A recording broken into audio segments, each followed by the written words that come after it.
my channel. It's me, Haley, and I've been gone for a little bit. I took my hiatus, and now I'm back. I am ready to get back rolling, so hopefully you guys are too. So this week I wanted to talk about being a minority and how, how I feel about it, kind of in the big scheme of things, what it is, what it means being a minority in a country where most of the time when you're a minority, you are a minority. There is, of course, the times when you are the majority. Like if you are black and you go to an all-black school, then granted you are the majority then. But most of the time when you are viewed as a minority, you are a minority through the majority of your life in situations you go to or different places, schools, everything like that. So what does it mean to be a minority? Well, simply put, it means you are not the majority. And what that means is, for the most part, everything you see, everything that is presented to you is not necessarily tailored to you. And what I mean by that is that, there was a large point in time where you can go to, like a Target or Walmart, CVS, Walgreens, and maybe they don't have your shade. Their makeup, foundation, you go and they don't have your shade. Being black, of course, that does happen. So what does that mean? It means that you can go to the same places and maybe you're wanting hair care products. You need a deep, intense conditioner. Not, little spritz. You need to mask your hair. You want to let it sit for 20 minutes and rinse it out. That's what you need. You go to Target, CVS, Walgreens. They don't have that.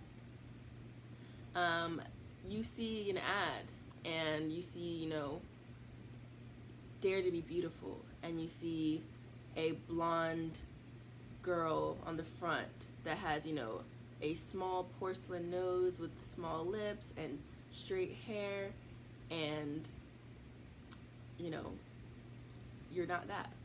So what does that mean as a minority? It means that there's a lot of times when you are not accounted for. I guess that's the best way to say, like, your skin tone isn't accounted for, your hair texture isn't accounted for, your beauty isn't accounted for. And I think that's important to realize. I think people that are in the majority take that for granted. When you look at every ad, every commercial, every show, every TV, everyone that might be of importance around you, and they all look like you never realize, oh, like, I've never noticed anyone else that doesn't look like me in these positions. But when you're a minority, you do realize it. You see, I have never seen anyone that looks like me in those positions. That's something that you automatically think a lot of times. And I'm not saying everything has to do with race. I'm not saying, it's something that's constantly on everyone's mind. But I think growing up as a minority, in a situation where you're viewed as the minority, it's something that crosses your mind. Especially in the sense of even how you present yourself. Sometimes you can't even be yourself because you're always so worried about how the outside will perceive you. I know there's a lot of times, I was in a school where I was a lot of times maybe the only black girl in my class or in the cafeteria. So with that being said, is like I viewed myself as the sole representation for an entire race. There's a lot of kids that did not have any other black friends or black associates, black acquaintances, unless they would, other than me. So if that's the case, how I presented myself is how they would perceive other black people. So you have to think about that. You can't just behave however you want, because that's just going to mold a stereotype of black people for people that don't even know black people. And I think that goes for all minorities. And it's something that, I'm not going to say it's stressful or it's overwhelming, but at least for me, it's something that I always have to keep in mind. Maybe, you want to act out, or someone says something that you want to yell at, or you want to scream at them, or you want to punch them, and you can't, because, you could, essentially, but you think of the other side of it. You punch them, and you're viewed as exactly what they assume you are. So you have to kind of take a step back and think, okay, if I am the only person that looks like me, I have to show how we are not all, what they see on TV or what they see in the movies, what they think we are. And I mean, of course, there's people that fit stereotypes and don't, but when you're a minority, you don't have the chance to show that because you are the only one. You don't have 50 other people that look like you for them to say, oh, this one acts like that, this one doesn't, this one acts like that, this one doesn't. You are the only one. So if you act like however you act, that is how they're going to view that stereotype, or I'm sorry, that culture, that race. And so you always have to keep that in mind. At least, again, that's what I did, because I'm very aware of the stereotype that black women have. I know, we're loud and angry and rude and, just not a good time sometimes. But that's any race. However, being black, I guess that's our tag. So I was always aware of, okay, if someone said a joke to me and maybe I wanted to get mad or angry, I had to show, okay, I can't, because I don't want people to assume, oh, you know how black women are. Like, I don't want that to be the response, because that's not always the case. I remember specifically in college, I had a teammate that told me, you're more civilized than most black people I know.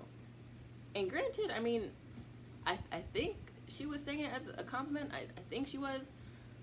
But for me, it wasn't even the case as a minority, because it's the sense that this person that I knowingly know does not even have other black people to compare me to, other than just based off of eyes, is making a bold statement off of perception. And that's exactly what being a minority is people making statements or having ideas off of perception, off of what they think, off of what they see, what they assume. You don't get the chance to be yourself always, because there's not a lot of you for people to see, oh, this is how they really are. Which I think can, that's just the world we live in, unfortunately. So I think on both sides you have to be aware of that. Even in the sense of,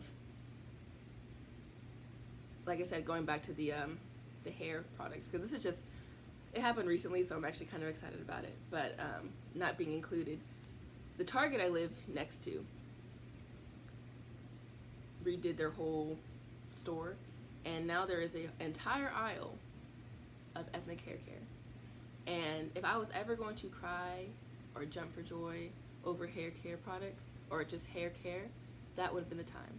Because this is the first time in my 23 years that I have been to a normal, not a beauty salon, beauty supply store, not a black store, a Target, that has an entire row of black ethnic hair care products.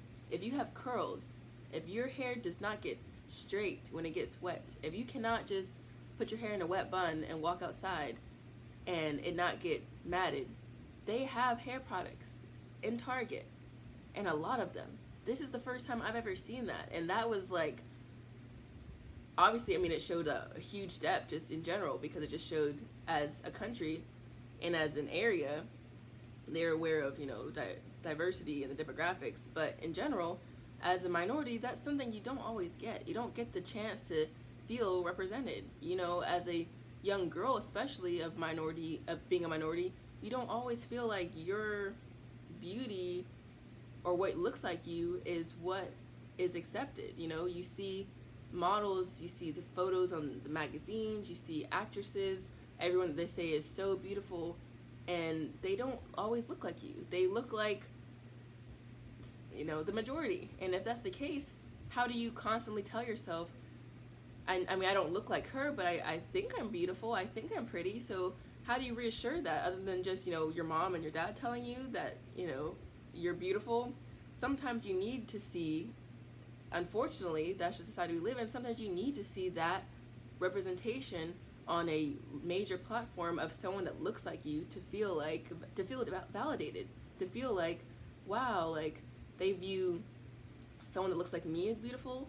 Okay, like, you feel, empowered in a sense. You feel like, wow, like, I can do that too. And even in the sense of I remember Crystal Dunn, she plays she's on the women's national soccer team, and I play soccer, so her being on the national team was huge for me, because before that there was Brandon Scurry, she was a goalkeeper, but before then there was never really anyone that was, I could identify as black, that, looked like me, that played like me, that I could say, wow, if she did it, like, I really, like, I could do this. Like, I can do this. And I think that goes to say with anything, like, that's even the case of Obama being president.